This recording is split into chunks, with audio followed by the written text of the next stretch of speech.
steady ang pang-ingay ng Duterte rider supporters. Bago yan, pakinggan muna natin si Kuya Oni, representante ng sektor ng mga mananakay sa motor, Duterte Riders Supporters. Ayan, maraming salamat sa iyo, Ka-Eric, at maraming salamat po sa lahat ng mga naririto.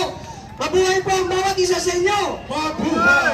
Hindi ko na po kayo babatiin ng magandang gabi dahil hanggat hindi bumababa ang magnanakaw sa kaban ng bayan, kailanman hindi magiging maganda ang ating mga gabi! Tama!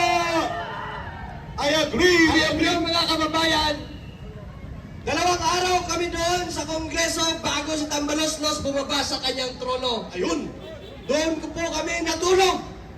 Wala kaming pagod sa kakasigaw at kakapanawagan upang si Tambaloslos ay bumaba sa kanyang trono. Tama!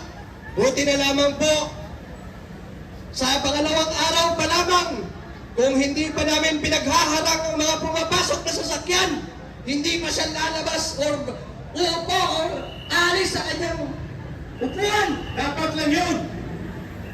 Kaya mga kababayan, hindi ko na po isa-isahin ang mga pagnanakaw na ginagawa nila sa kaban ng bayan. Dahil malinaw pa, maliwanag pa sa sikat ng araw ang pinaggagawa nilang katarantaduhan sa atin sa harap-harapan. Ang pagnanakaw sa kaban ng bayan ay para na itong puno na nagugat na sa kailalim-laliman. Ang problema sa administrasyong ito, dahil kung sino pa yung pinaka-leader natin, siya ba ang pinakapuno ng korupsyon? Tama! Si Marcos mismo ang punong kriminal sa pandarambong sa kaban ng bayan. Kung bakit mga kababayan, ang bawat sanga ng puno na ito ay siya ring bunga kung ano yung inahatid ng punong ito. Kaya pagod na po tayo mga kababayan. Bigyan na po tayo. Ayan na! Sa bawat rally, Ang ambulansya, sana si Marcos na para sa loob yan. sumasagit na po yung Pwede ako pupunta doon sa aglit. Sumasagit na po yung Pwede. mga dibdib. Tama! Tama na! Punta tayo doon mamaya. Sobra na!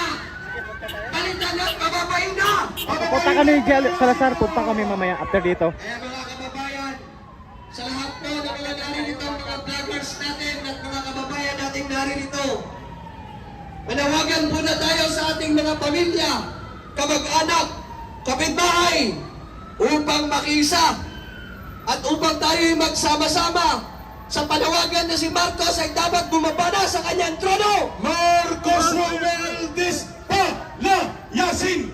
Marcos Romualdez palayasin! Marcos Romualdez palayasin! Tuloy-tuloy na po natin ito mga kababayan. Huwag na po tayong tumigil hanggat ang mga korap sa gobyerno ay hindi bababa sa kanilang mga pwesto.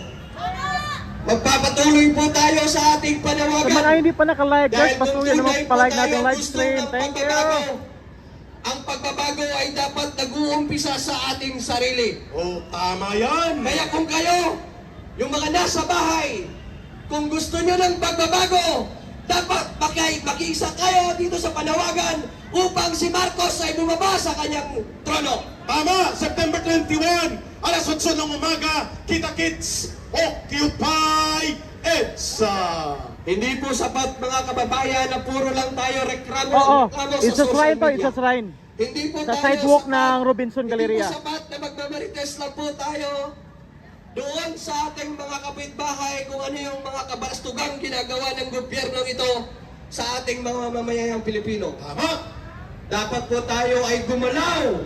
Dapat po tayo ay humakbang. Dapat po tayo ay makisa sa bawat rally at panawagan kung saan-saan sulok sa Luzon, Visayas at Mindanao. At ating ipakita, lumalakas, lumalawak, lumalaban! Lumalakas, lumalawak, lumalaban! Lumalakas, lumalawak, lumalaban! Ayan, kaya po mga kababayan, kailangan po tayong magkaroon po ng unity. Gaya nga po ng tinuro ng aking ama nung ako'y nasa elementary pa.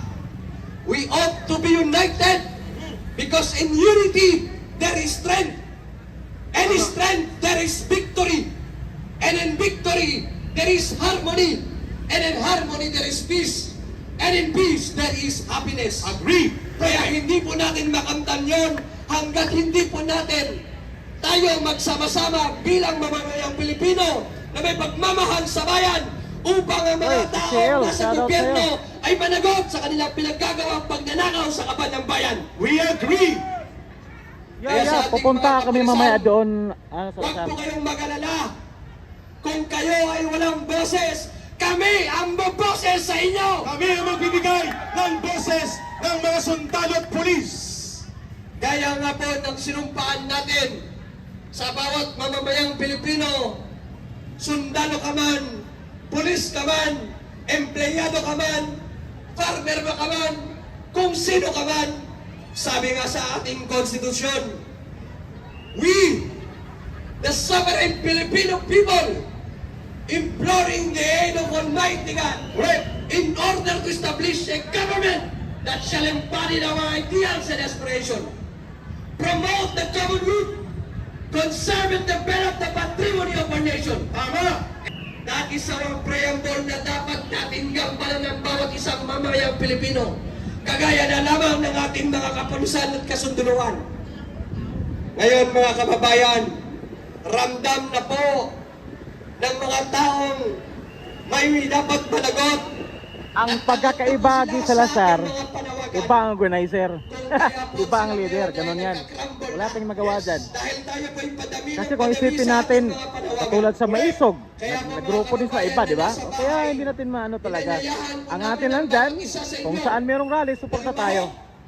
Basta kasim natin ang opinion. Sama tayo upang manawagan na si Marcos na ang ating bangag at putangin ng presidente ay pumabada sa kanyang pwesto.